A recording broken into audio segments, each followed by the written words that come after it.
Hello guys, आज हम लोग देखेंगे यहाँ पर पजल्स। देखिए, पजल्स बड़ा इंपॉर्टेंट टॉपिक है। आप किसी भी एग्जाम में जा रहे हैं, कोई भी अच्छे लेवल का एग्जाम देने जा रहे हैं, कॉम्पिटेटिव एग्जाम दे रहे हैं, तो पजल्स बड़ा ज़रूरी है। अब बेसिकली पजल है क्या? पजल में हम इतना कह सकते हैं, ये मान सकते हैं कि पजल में हमें रॉ डेटा दिया जाएगा एक तरीके से, ठीक है।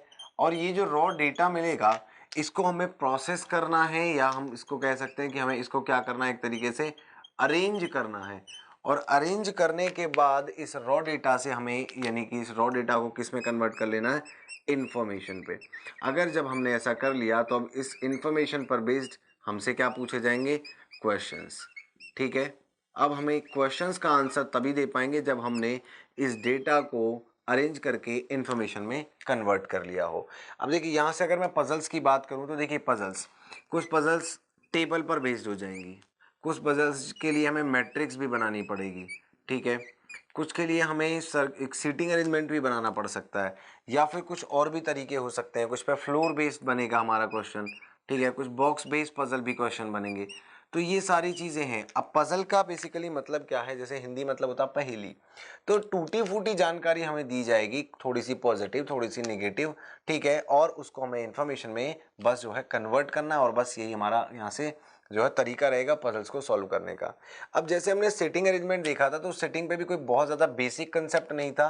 हमें बस हिट एंड ट्रायल चीज़ें मिलती हैं। मींस ऐसा नहीं है कि कोई फॉर्मूला या कोई ऐसी कोई ट्रिक हो जाए इसके लिए कि आप उस फॉर्मूला में वैल्यू रखें और आंसर आ जाए। ये चीज़ें आपको बाय डिफ़ॉल्ट अरेंज करनी पड़ती हैं, तो इसके लिए आपको प्रैक्टिस की ज़्यादा ज़रूरत पड़ेगी। तो मेरी कोशिश रहेगी इस वीडियो सेशन में, इस पूरे कंप्लीट जो है जो कोर्स हम यहाँ पर आपके लिए ला रहे हैं, इसमें जो आपको इनफ प्रैक्टिस मिले हर एक टॉपिक पर, हर एक कंसेप्ट पर, ताकि आपको इश्यूज़ ना आए किसी भी टॉपिक को आगे जब आप अपने एंड से प्रैक्टिस करें।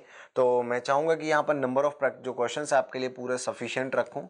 तो उन्हीं चीज़ों को हम यहाँ पर डिस्कस करेंगे आगे इसके बाद में। तो पजल्स में बस हमें इतना करना है, कंसंट्रेशन लेवल अच्छा रखना है, ठीक है, और उसके लिए प्रैक्टिस करनी है।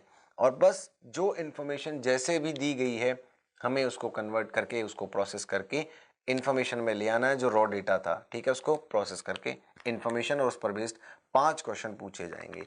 और यहाँ से अगर मैं बात करूँ, देखिए, नंबर ऑफ क्वेश्चंस की, तो अलग अलग एग्जाम में अलग अलग वेटेज। मेंस में अगर आप जा रहे हो, बैंकिंग का कोई मेंस देने जा रहे हैं अगर आप, तो 20 तक क्वेश्चंस इस पर पूछे जा सकते हैं, 15 से 20, ठीक है। सिमिलरली अगर आप प्रीलिम्स देने जा रहे हैं तो 10 से 15 पूछे जा सकते हैं, ठीक है। और आजकल जो दूसरे एग्जाम्स हैं, जैसे स्टेट वैकेंसीज होती हैं, यूपी ट्रिपल एससी, या मान लीजिए पंजाब का कोई है, या मान लीजिए दिल्ली के जो है कॉरपोरेशन से, या दिल्ली मेट्रो, तो ये जो सारे एग्जाम्स हैं, या फिर इंश्योरेंस, इन सब में भी पजल्स की बड़ी अच्छी वेटेज है, बहुत सारी जगह पे पूछा जाता है। तो इसलिए इंपॉर्टेंट है, ध्यान से देखिएगा कि यहाँ से क्वेश्चंस किस तरह से आते हैं और कैसे हमें उनको फ्रेम आउट करना है।